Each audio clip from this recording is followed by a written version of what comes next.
we like to do to get started is take a fishing cable. This is an e-brake cable and it works great. We'll poke a hole in this rubber boot somewhere to the side of the factory wire loom that's running through the boot. And so what we'll do is we'll get that started through there, and there isn't an inner boot that gets in the way, so you might have to go from under the steering wheel and slice a hole in there. Now if another upfitter has already been to the vehicle and run wires through, typically they leave a nice open area that we could run our wires through it.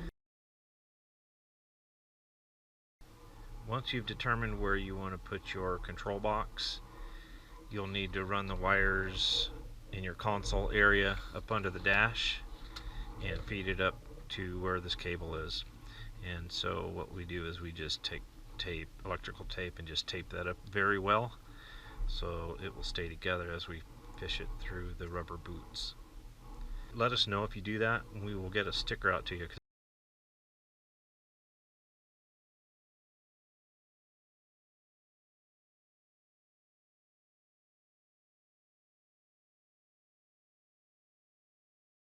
The green and the white wires are the longest ones, and they're going to be channeled all the way up to the grappler because they are for the actuator. This red, once you get the wires through, pull the red out, you'll cut a bunch of the wire off, and we already have one side crimped with our 15 amp fuse, so you'll just strip the wire, and we have some wire loom right there too. So, the heat shrink. You'll see this 50 amp circuit breaker. We already have a power wire going to the battery, and then we have off of the brass stud, we also have our 15 amp fuse. And so you can see I already have the holes drilled. Already had it installed, but we like to keep it several inches away from where this hinge is going to close. So somewhere in this area is a nice spot for it, and we like to have the brass pointing up because we're going to be attaching our power wire that goes to our winch contactor from here, and it's a good orientation because it's going to go straight down. These wires, you'll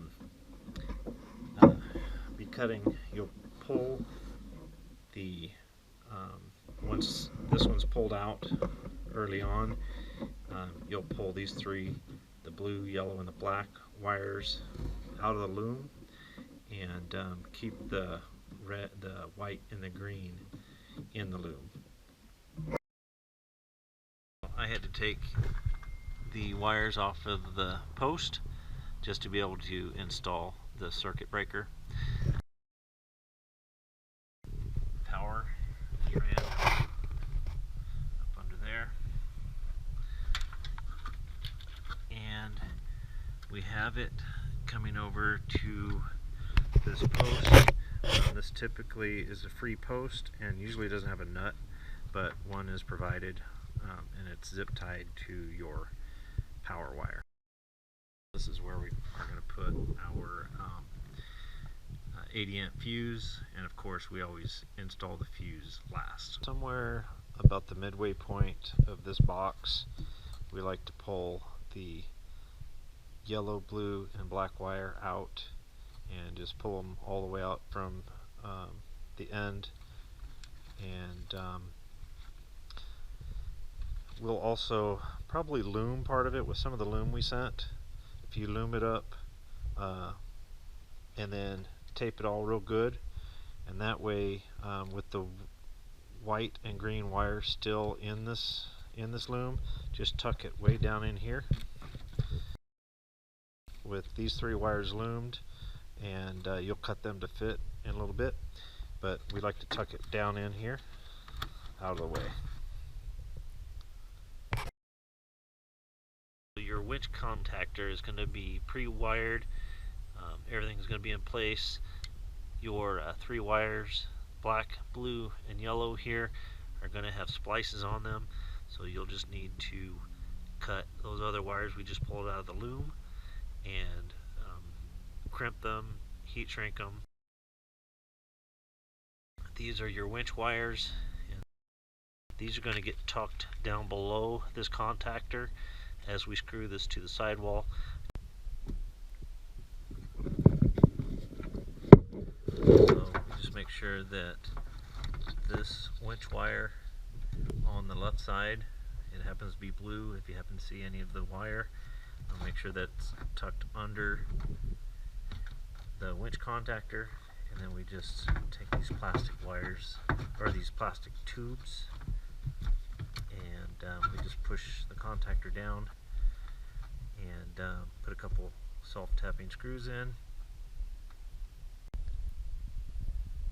Another option for mounting the contactor, if you do not have a second battery, there's a good area that we mounted ours. We take the ground wire and we run it, we tuck it under all of this factory wiring, and we use this negative post right here on the firewall, and that power wire, we run it under the winch, and we don't have loom on it, just to show you what wire we have, and we will run it up to that post and make sure it's pointing straight down. Also, this is a little bit messy, but keep in mind that this hood hinge is going to swing all the way back here, so you want to make sure that everything is zip tied tight in here. You'll need to run the winch wire loom along with the loom that has the white and green wire in them. You'll just start fishing it down, and what we do is we run it behind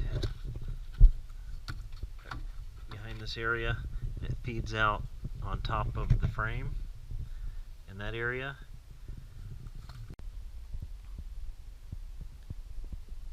The plastic bumper along with the grill has to be removed for grappler installation, along with the metal inner bumper and any tow hooks.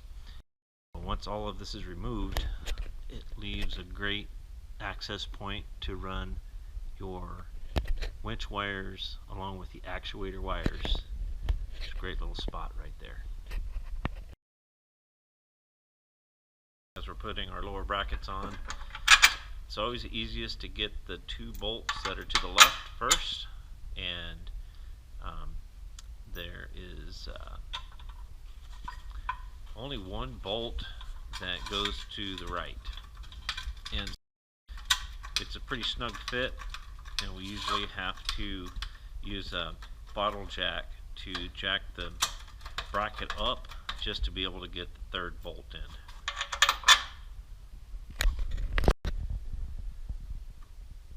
The lower bracket bolts are going to get torqued to 60 foot-pounds, and these have threaded nuts welded on the inside, and they go to the outside, so there will be a left and a right lower bracket.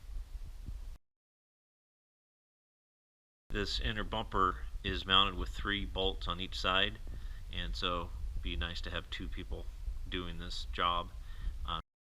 We're going to utilize the top bolt that's going to hold the upper bracket.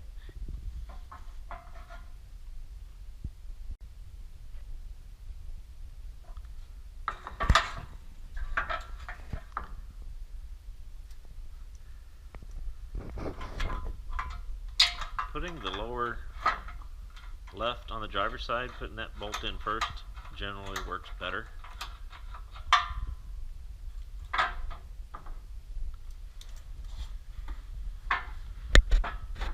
And on the passenger side, doing the inside lower bolt.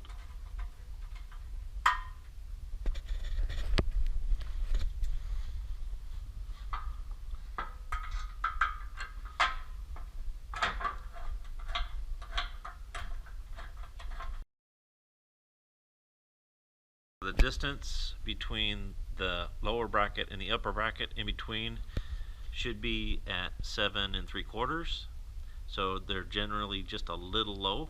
These upper brackets are typically just a little bit low, so we have to bend them up.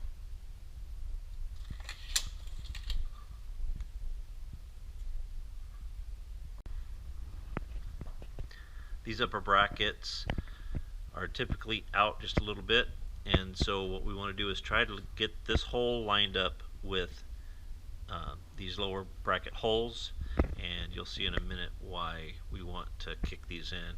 You might have to take a rubber mallet or something and hit them in to get them lined up. For notching the plastic for the upper brackets, we like to establish where the center is, and then we measure over from the center to the center of our notch is going to be 16 1/8. It's going to be a 16th of an eighth over, and also from this bend in this first bend in the plastic, it's going to be 1 inch from there to the center of the hole. And as you can see, we're going to be 2 inches wide by 1/2 inch high, and we use a straight blade knife to cut those. It's important to get a bar clamp down here below the brackets and tighten it so that the outside to outside is about 35 1/8 inches. That way the grappler will slide on easier. And also you're going to need to notch this lower plastic. The police package Tahoes are going to be different from what we have here, so you'll need to notch a little bit on each side, and we use a knife for that as well. So before sliding the grappler all the way on, and by the way, the upper bracket goes on top of what we call the mid plane here. It's best to get that yellow wire, the winch wire, on the back stud. It's easy access. You can do it after the fact.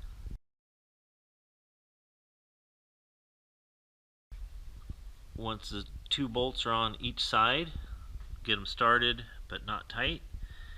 The winch is in free spool, so we can go ahead and cut the zip tie and open the main arms. The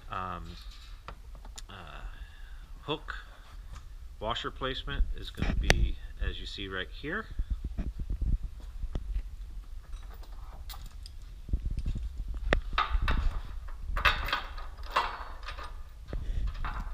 And so we go in that orientation. And so that bolt is the first bolt you want to get started, because you have a lot of movement in the grappler, and then you can get the other one started after that. We're going to leave these upper brackets, the bolts, off for now. There's a bolt holding this ratchet in place. It's snug, so you'll need to loosen that up to be able to maneuver these bolts, the 2 bolts over on this side. Okay, and earlier we made sure that the upper brackets were in a little bit, and so what we can do is take a little clamp and just slowly pull it so that the holes line up, and then we can go ahead and get the bolts in there. All of these bolts are going to be at 60 foot-pounds torqued, and except for this hook bolt, it's a grade 8 and it will be at 80.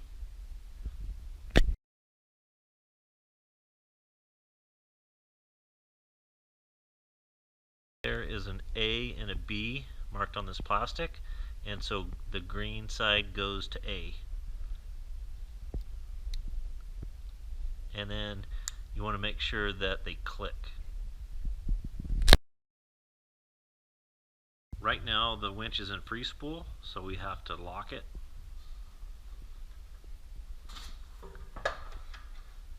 So moving that toward the back, so it would be counterclockwise. So right now it may lock automatically, but you may have to hit the switch, the deploy switch, to get it to lock in. But usually you can just move the main arms, and you heard it lock into place.